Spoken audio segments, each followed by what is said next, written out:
Hello everyone, it's Aguiar2000. Welcome back. I am continuing the Novelist. So, first month, everything went pretty balanced. When Linda put on an art show and asked for Dan's help with publicity, he missed an important deadline on his book to help her with the art show, but also sent Paul a rough draft to ease the blow of missing his deadline. So that was mainly a focus on Linda with a compromise for Dan. The sad thing was Tommy didn't get to spend any time playing outside with his dad. 5. When Linda and Tommy had surprise visitors the same weekend that Dan's friend was visiting, Dan kept the visit with his friend so they could work on his novel, but also arranged for Tommy's friend to come for a toned-down sleepover.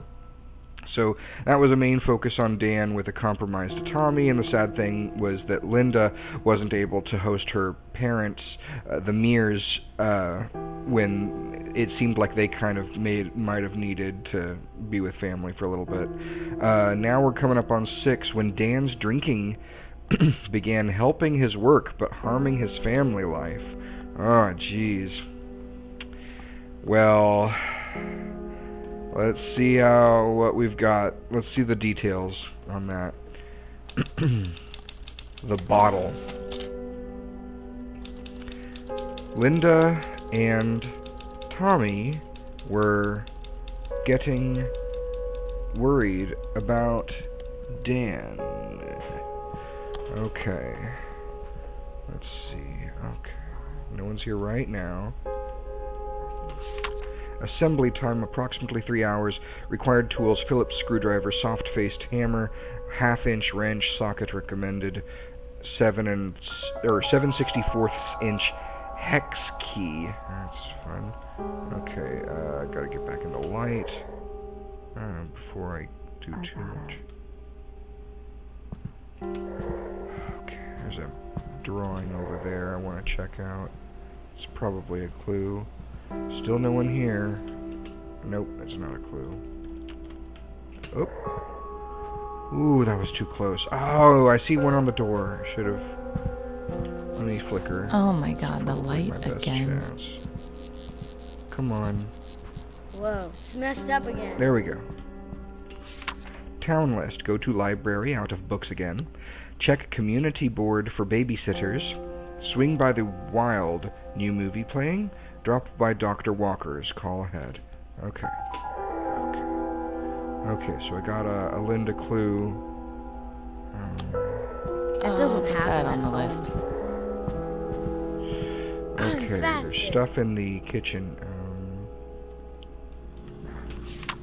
Dinner this week: Sunday, roasted chicken, new potatoes, tomato and cucumber salad. Monday, beef stroganoff, buttered noodles and carrots. Tuesday, spaghetti and meatballs. Wednesday, Anne's crock-pot Italian chicken and peppers. Thursday, hot dogs, mac and cheese. Friday, hamburgers, baked beans and corn on the cob. Dan grills night. Saturday, meatloaf, mashed potatoes and broccoli. Sounds good. Trash bags, aspirin, salad dressing, beer case, popcorn, ogburn, I don't know that word, and bread. Okay, so that's, I guess, Dan's shopping list. It includes beer, a case of beer. Okay, so he's got 3, everybody has 3 household clues. Shoot, how am I gonna... Can't beat me. I can't zoom over there. There are no living room lights I can reach. That one that's visible is not on, so I can't do it. Let's try this. Okay, so that's a drawing by Tommy observing Dan, his father, at the typewriter with a bottle. And, so it's 2 Tommy clues. Did I already? Okay. Alright, alright.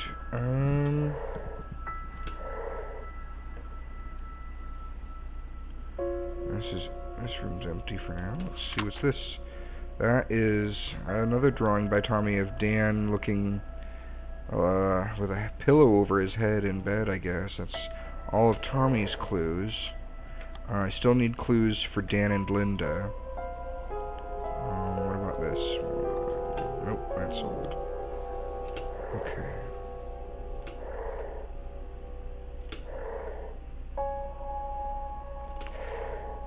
Can I zoom into the office here? Okay, yep.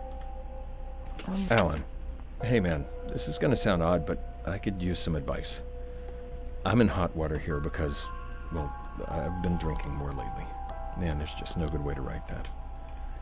I mean, I used to drink and write all the time in school. You remember that, right? I guess I got away from it when we got married and definitely after Tommy came along. But he's in bed by 8:30 every night now.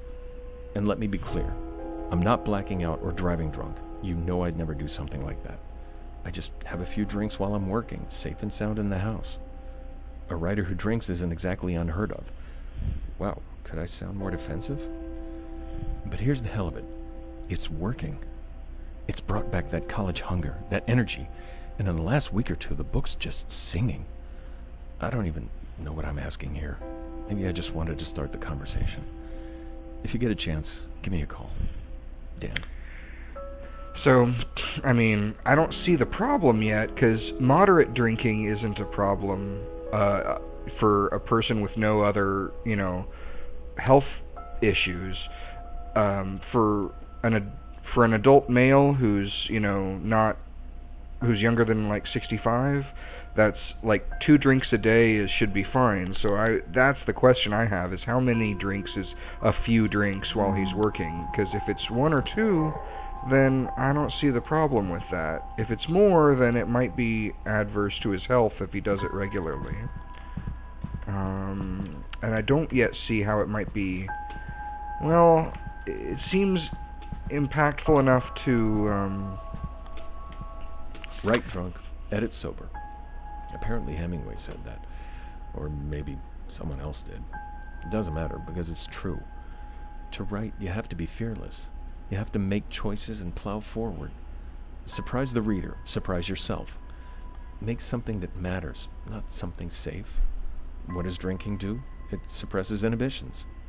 Yeah, there are typos, but that's what copy editors are for, and it's not like I'm drinking all day. I'm fixing most of the stuff myself each morning. Or early afternoon, I guess. I'm not stumbling around drunk all day and pissing myself. I'm trying to create something they'll remember me by. No one can imagine how stressful it is unless they've tried it.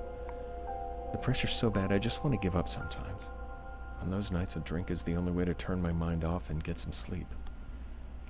When the book is done, I'll dial it back. See, he's writing a lot about it.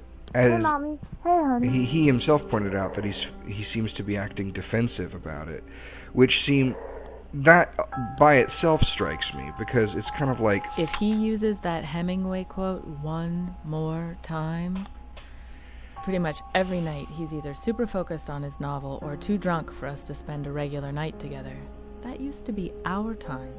We would put Tommy down for the night, have a glass of wine, 2 at the most, and talk about our days or maybe listen to a record. Now I'm lucky to get 1 night a week where he's sober and not writing. Most nights he has a bourbon. No, wait, make that 4, and I read in bed until I fall asleep. He tries not to wake me up when he comes in, but you're never as quiet and graceful as you think you are when you're drunk, and in a dark room, no less. Of course I want his book to be great, but I also want my husband back. Okay, so yeah, 4 drinks is more than what's healthy, and for most people. And if it's clearly if he's visibly drunk, and it's to the point where they can't really interact, then that's definitely a problem. I mean, my first thought when she talked about we'd have a glass or 2 of wine, I was remembering that time early on in the playthrough when, like, they stayed up and split a whole bottle of wine between the 2 of them. This seems like it would be more than... I don't know. I don't know how big the glasses are, but... Hey, Pumpkin. Hey, Mommy. It was enough to get them a little... give her a hangover. It's just not healthy. I need another Linda clue somewhere. Oh yeah, I never did check out the, I keep forgetting. Now she's going in there. Okay. There's probably a clue in here somewhere. There it is. Just gotta be... Okay, so that's just a... Barb, I know I wrote yesterday, but I need your advice. I think Dan's drinking too much. And before you start to worry, let me say he's not an alcoholic. It's just because of the pressure he's under trying to finish the book. But you know Dan's never exactly been a health nut. He isn't gaining weight yet, though even that's just because alcohol kills his appetite. So he's hardly eating at night, which is another problem altogether. I don't think he sees what he's doing to himself, and I don't know how to break through to him about this. Sometimes I just want to say it's not like I have to get drunk to paint, but I know that's not the most mature way to handle it. Sorry for dumping all this on you. I just wanted to get it off my chest. Do you have any advice about how to talk to him? Yours, Linda. Barb, I know No, jump. Okay. Okay, it's time to search people's memories. Checking to make sure I'm not going to get spotted by Hey, somebody. babe. Okay, looks like she's going to get in here by herself.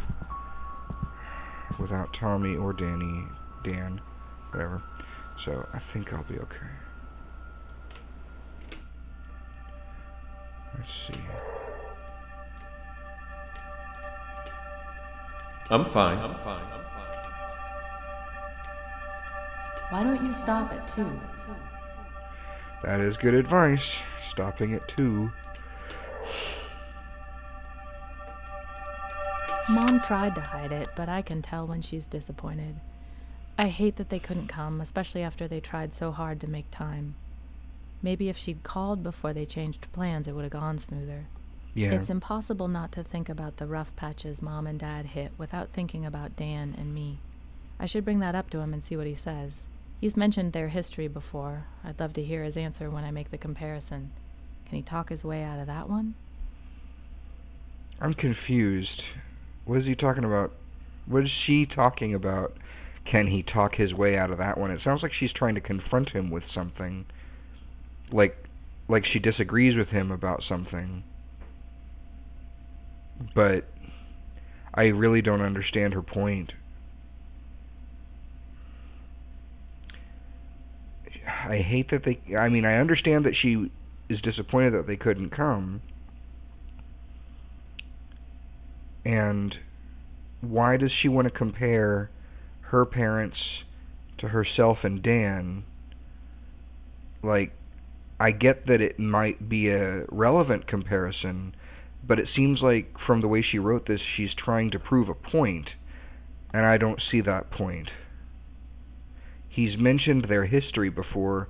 I'd love to hear his answer when I make the comparison. Answer to what? Like, what is...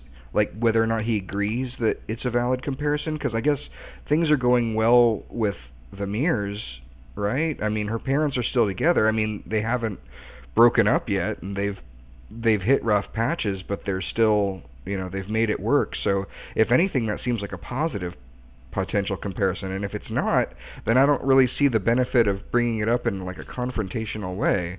So that part's just confusing to me. I don't know. Maybe you can give your thoughts in the comments. What do you think she meant by that, and stuff like that. Okay. So now I need to get over to Tommy and...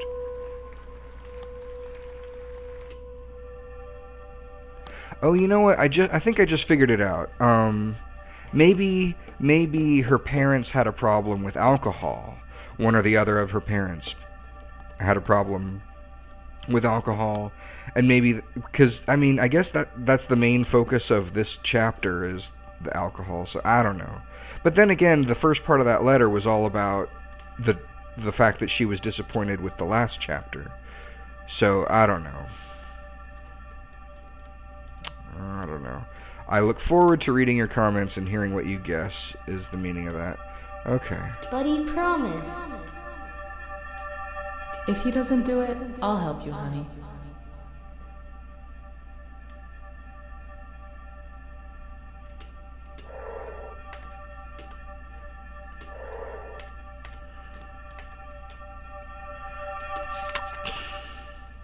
Huh. In his drawing, he doesn't look all that happy, standing next to his father. Okay, let's see. I need to search Dan's memories. Where did Dan go? There he is. Gotcha.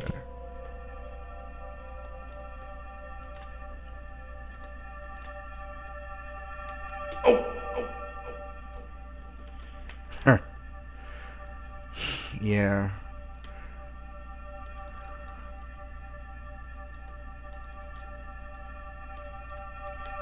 Tynan and Kelly left this morning. I wish they could have stayed a little longer, but it was great having them. It felt just like college again. Fishing, having a few beers, talking about how we're going to conquer the world. Working through some issues on his book even gave me an idea for how to fix the logjam in Act 2. Funny how creativity works sometimes. I've got to remember to put him in the acknowledgments. Yep. I'm glad that worked out well. And... is that it? Oh. I thought there was more than that. Okay. It's just the... oh! And his letter about what I chose last time. Okay, so now I need to read people's thoughts. I can do that from here. Pour a bourbon and work on the apartment scene. Is Daddy too sad to put together my car? And where is Linda? Is she in there? His jogging shoes are right there. He just has to make the effort. Okay. So now I have to decide whom I'm going to help. And with whom I'm going to compromise. This chapter there was that time I focused on Linda to do the art show. There was that time I focused on Dan to have his party with his with Tynan and Kelly, fishing trip, whatever. And so I think now is a good time to go for Tommy and help put together his car, because he did get disappointed earlier when he didn't get to go out, and slightly when he didn't get to he had to keep the sleepover toned down. So I think it's kind of Tommy's turn here. He needs the car. Gosh, but it's it's in a room with two people. Okay, I'll flicker over here. Ooh, again? it's messed up. And boom. Selecting the pedal car will choose Tommy's resolution for this chapter. Okay.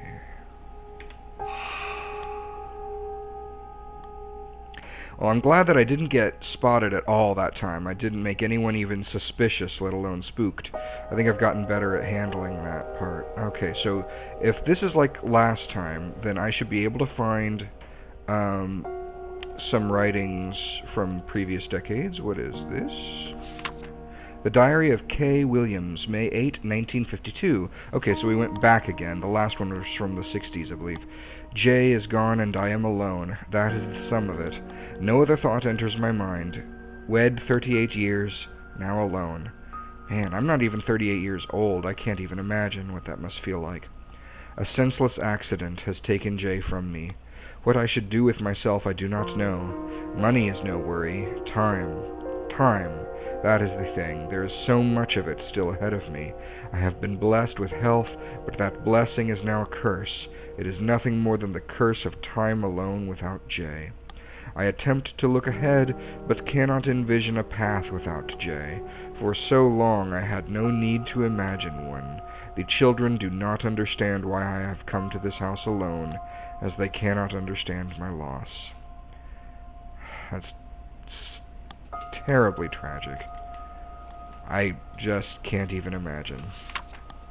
The Diary of K. Williams, May 12, 1952. I cannot say that I feel better than I did upon arriving, for Jay is still gone, but I do feel a change. Some glimmer of a path is taking form in my mind. I cannot describe it other than a narrowing of thought.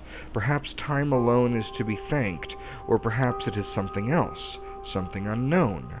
Today I drove to McClendon's to buy coffee. Wow, that's been around for a long time. Coffee, wine, and vegetables, because I remember, I think episode 1, someone mentioned it. That's a place you can buy groceries.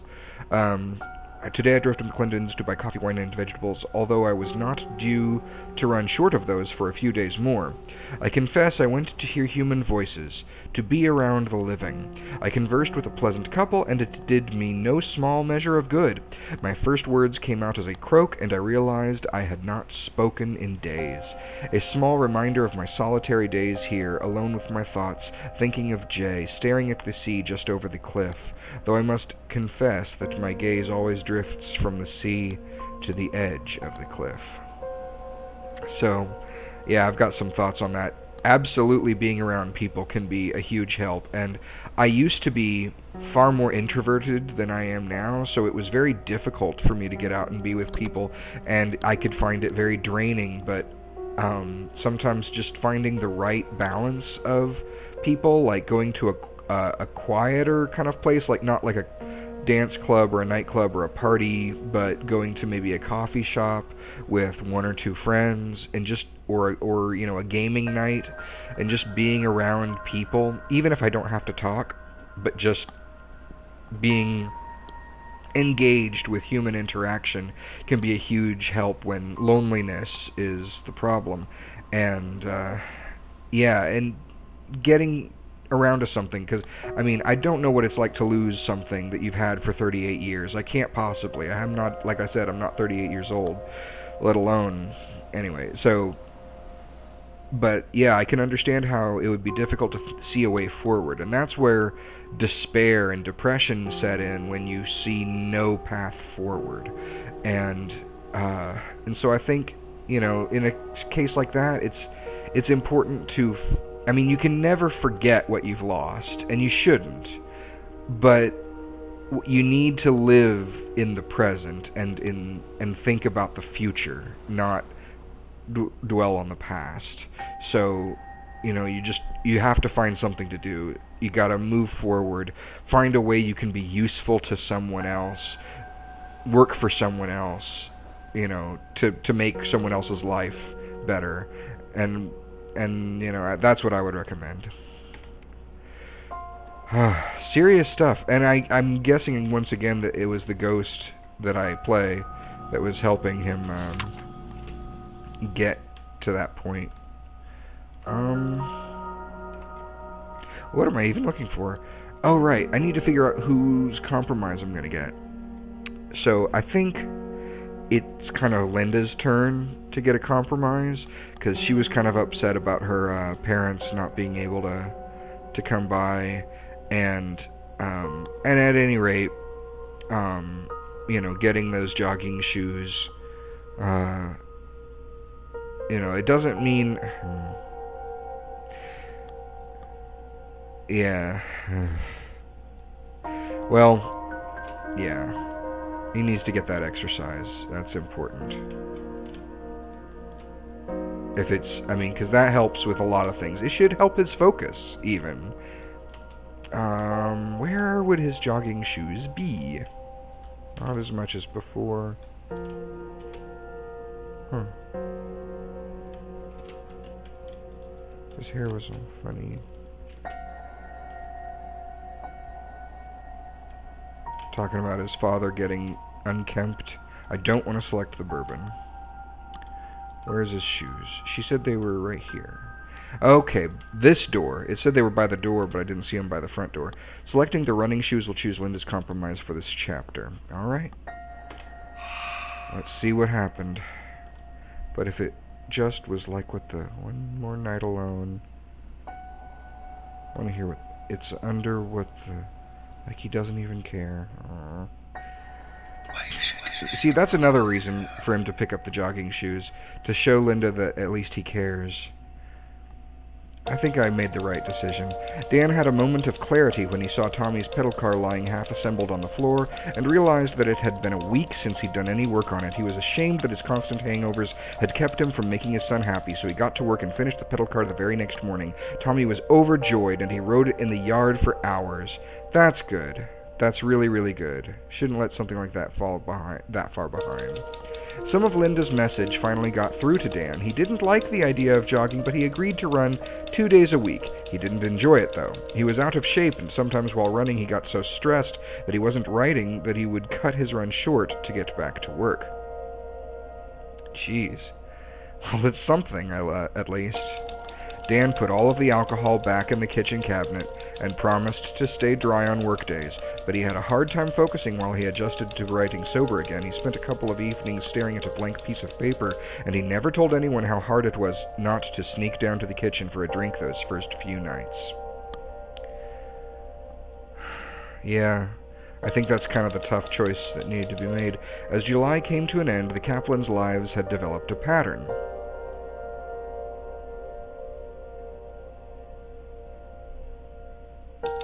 Dan finished his first draft, and he almost ran to the mailbox to send a copy to Paul. He knew it was good, and he wanted to show his agent that he was close to something great. If he could just keep it together a little longer, he would have a book he was proud of. Is that a first draft of the whole book? That would be fantastic. That's like most of the way there. Dan and Linda spent the weekend at a bed and breakfast. They relaxed, went hiking, and had a quiet dinner at the corner table of a small restaurant down the street. Afterward, they walked home hand in hand like they were 21 again, content and in love. Aww! That's wonderful. That really is a good thing. And on the following Tuesday, Tommy put on an art show in the den explaining his drawings to his parents one by one. Dan made sure to ask questions and engage his son, who was more than happy to elaborate on his artistic intent. Dan and Linda clapped for each drawing, and by the end of the show, Tommy was beaming. Yay! I'm so happy for everybody. They still had a month left, but Dan's chances to change the course of the summer were going fewer. Well, I like the course it's on now.